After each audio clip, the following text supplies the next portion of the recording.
Keep educating yourself. For most people, if they were asked what an interview consists of, they would likely describe an interviewer sitting across a desk from an applicant asking questions. While that is one setting for an interview, there are other options to consider. Let's review the pros and cons of interviewing in various settings. With phone interviews, you can assess the individual's background and experience, clarify details from their resume or application, and get an understanding of their verbal communication skills. However, some studies have shown that only 7% of verbal communication comes from the words spoken.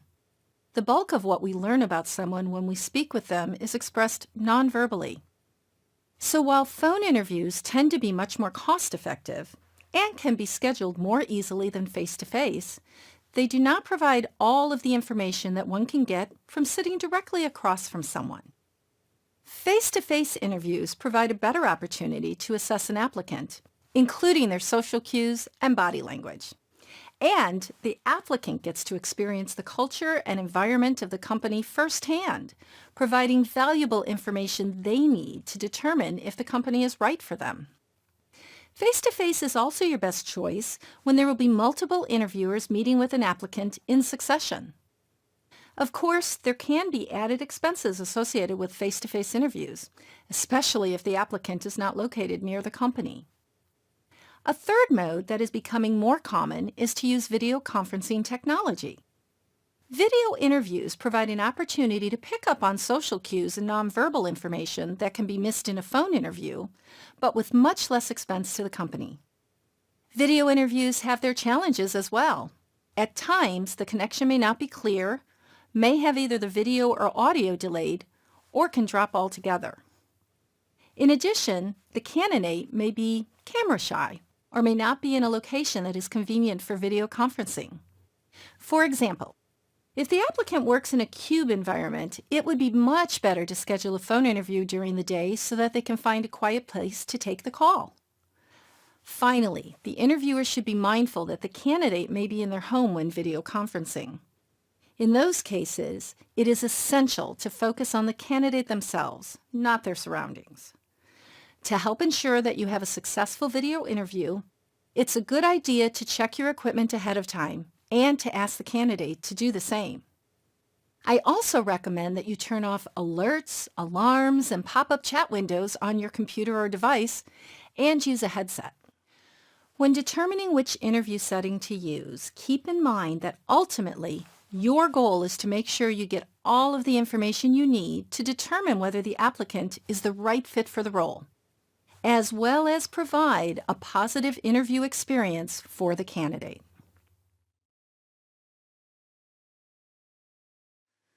In this video, we'll look at the many types of questions that can be used in any interview setting.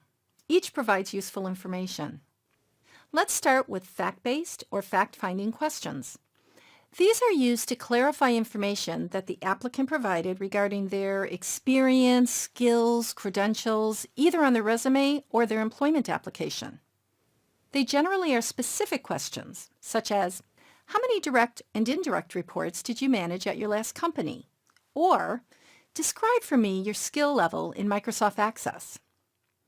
Another type of question is a hypothetical or what-if question. What-if questions can provide some good information, but because the question is hypothetical in nature, it doesn't reflect what a person actually has done in a given situation. It gives the applicant an opportunity to make up their answer, which might not accurately reflect what they actually would do in a particular situation. An example of a hypothetical question would be, what would your response be if a customer got angry at you and started yelling at you over the phone? Or, what would you do if you found out that your manager was sharing confidential information outside of the company? Stress-inducing questions are designed to put the applicant in a stressful situation and observe how they react. Using stress-inducing questions is only appropriate for roles requiring constant adaptation to new circumstances or certain types of high-stress roles, such as customer service representative, police officers, or air traffic controllers. An example of a stress-inducing question would be, you're driving down an empty country road and come upon a car with the door open. When you get to the car, you find a lone woman who is about to have a baby. What do you do? Again, the point of these questions is to see if the person can stay calm under stress. I recommend using these questions only if the role can be overly stressful. After all, while the interview process is designed to glean information from or about the applicant, it's also your opportunity to share the work environment that the applicant would be joining. Problem-solving questions require the applicant to solve a specific problem. This problem should be similar to one they'd encounter in the role they're interviewing for, or would provide information on their abilities in a particular skill or knowledge area, such as logic or math skills. With problem-solving questions, the interviewer provides the framework of the problem and necessary instructions and allows the applicant to work through the problem. An example would be something like, estimate how many cows there are in Canada. For some roles, very open-ended creative thinking questions may be included in the interview process. These questions provide information on the applicant's understanding of a broad topic area, such as their knowledge of an industry or discipline that you're hiring into. An example of a creative thinking question for someone in marketing would be, what emerging trends do you see changing the landscape of marketing over the next 5 years? Finally, the question format that research has shown to be the best predictor for success on the job is behavioral interviewing. With behavioral interviewing, you seek information about actual experiences the applicant had in prior roles, which is similar to experience required in the role you are hiring for. Finally, in determining which type of question to use, keep in mind that you're seeking information that will help you understand how well the applicant will perform in your role. And to make the interview more conversational, it's always a good idea to use more than one type of question.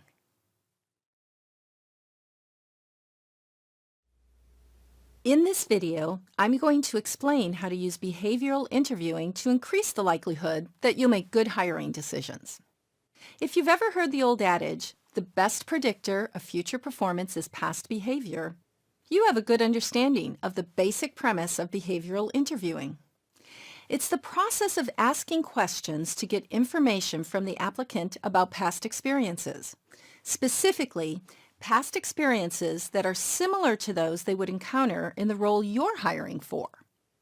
What does this really mean for you as a hiring manager? Well, behavioral interviewing has been found to improve hiring outcomes by as much as 55% when compared to a traditional interview. So learning this type of interview process can dramatically increase the chances that you'll hire the right person for the role. Let's look at how this works. It can be boiled down to 3 basic steps.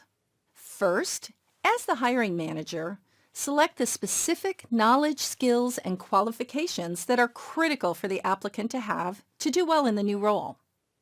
Again, you can identify these in the job description. Second, write open-ended questions based on the requirements you've selected. These are questions that will get the applicant to share experiences where they were successful in the past. Third, if you feel that the applicant didn't answer the question fully, you can use tactful follow-up questions to get more information. In preparing your behavioral interview questions, there are some basic guidelines to follow. First, these are almost always written as open-ended questions. This is to ensure that the applicant provides a description of past experiences and behaviors, not simply a yes or no answer. Because you aren't asking a yes/no question, there's no right answer. The applicant is merely describing a past experience. In addition, the questions are rooted in past performance, allowing the applicant to relate what they actually did in a situation rather than a theoretical answer. Let's take a look at a common tool used to build an effective behavioral interviewing question. This is called the STAR method. STAR is an acronym that represents asking the applicant to describe the situation they were in, the task that they needed to accomplish, the actions that they took, and the results of those actions. Let's try it out. As an example, let's compose a question to assess an applicant's experience with working on a team. First, for the situation they were in, we might start with, "Tell me about a project." Note that this is an open-ended beginning. Next, for the task that they needed to accomplish, we would select something from their past, such as where you worked with a team. Next, for the actions that they took, we could ask, "How did you balance tasks?" Finishing with the results of those actions, we would add, "To meet the project goals." Tell me about a project where you worked with a team. How did you balance the tasks to meet the project goals? Now let's say the applicant didn't address how they balanced the tasks in their answer.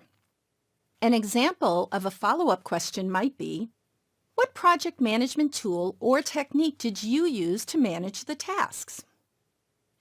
As you can see, a well-written behavioral interview question can provide great information on a person's past successes.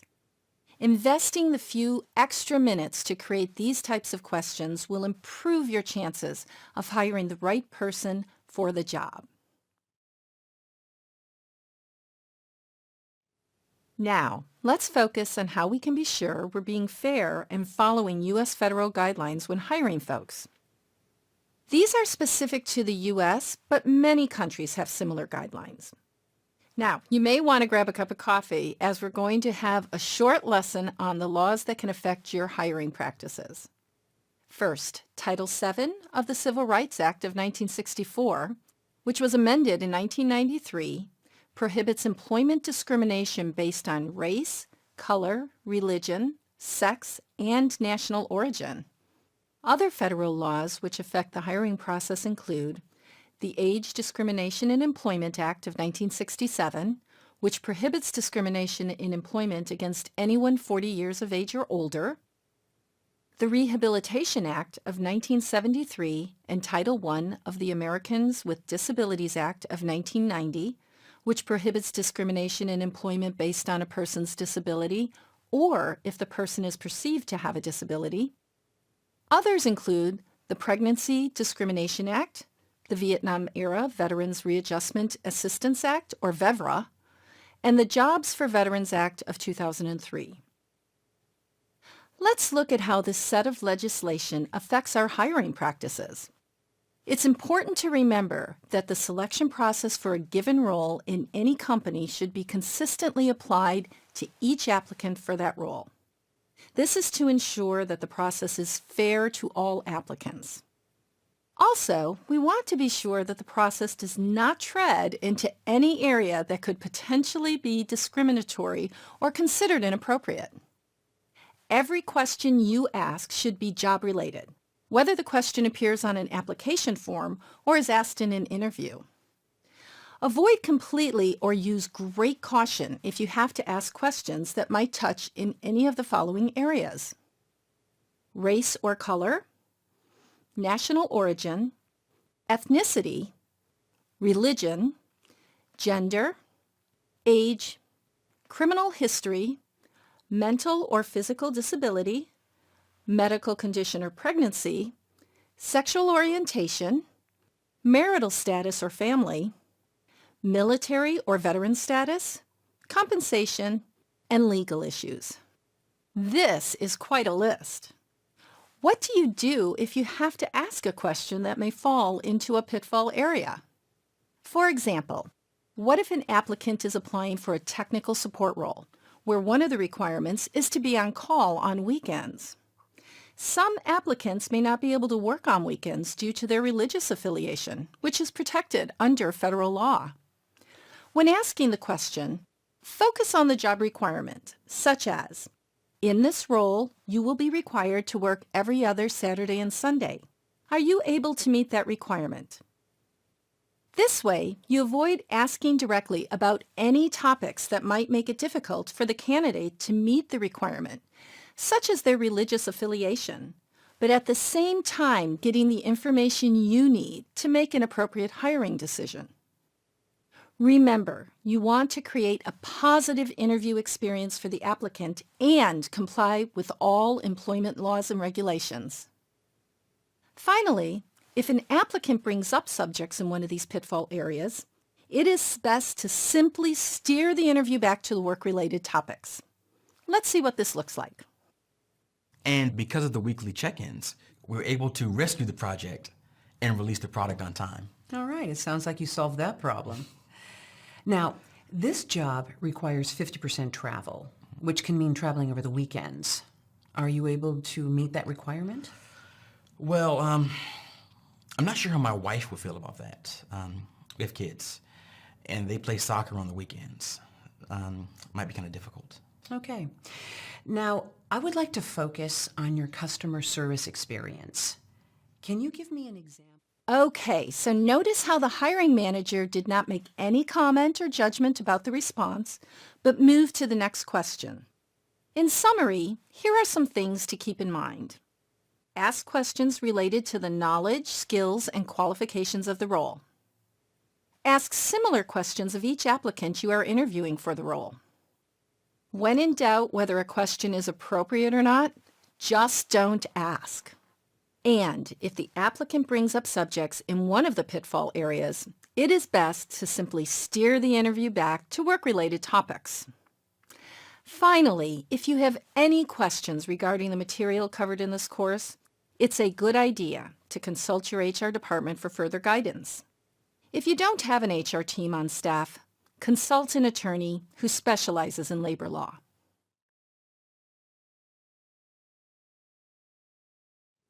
There is a great deal of research on why some people are viewed more favorably than others. Attractiveness, gender, and similarity in background can, unfortunately and unfairly, influence the way someone thinks about another person.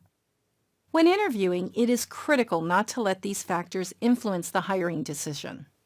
But as human beings, it can be tricky to avoid such judgments. Let's look at ways that an interviewer may unknowingly make biased decisions about a candidate. One of the most common interview biases is the like me effect. As its name implies, people tend to like people who are like themselves. This bias can create an unfair selection process for any applicant who is not like the hiring manager. And, given the value of having a diverse workforce, you can see how this bias can ultimately have a negative effect on the company. A pair of interview biases that are often looked at together are known as the primacy and recency bias effects. The primacy effect occurs when an interviewer gives preference to the first applicant. With the recency effect, preference is given to the last applicant. The interviewer then compares all other applicants against that person, rather than against the requirements for the role. It's important to remember that all applicants will bring different strengths to the interview. Another way that these effects can be seen is with an individual applicant. Suppose an applicant does very well on the entire interview and then provides an answer to the last question that could be construed as negative. An interviewer with recency bias may discount all of the positive elements of the interview and form their final opinion of the applicant based on the last information gathered. On the flip side, an example of the primacy effect would be if a nervous applicant struggles on that first question in the interview. Even if that applicant was the most qualified based on all of the other answers given in the interview, an interviewer with primacy bias might not really see any of the answers in a positive light because of the way the applicant answered the first question. Another closely related set of biases are the halo and horns effects. This occurs when one answer or attribute of the applicant, either positive or negative, is the primary factor in evaluating the applicant against the requirements of the role.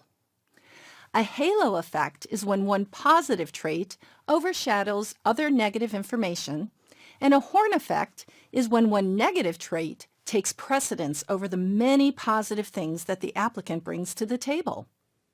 As an example, if a hiring manager has a bias towards Ivy League schools, they may view the answers provided by an applicant who went to Harvard very favorably, or a candidate that went to a small, less prestigious school less favorably.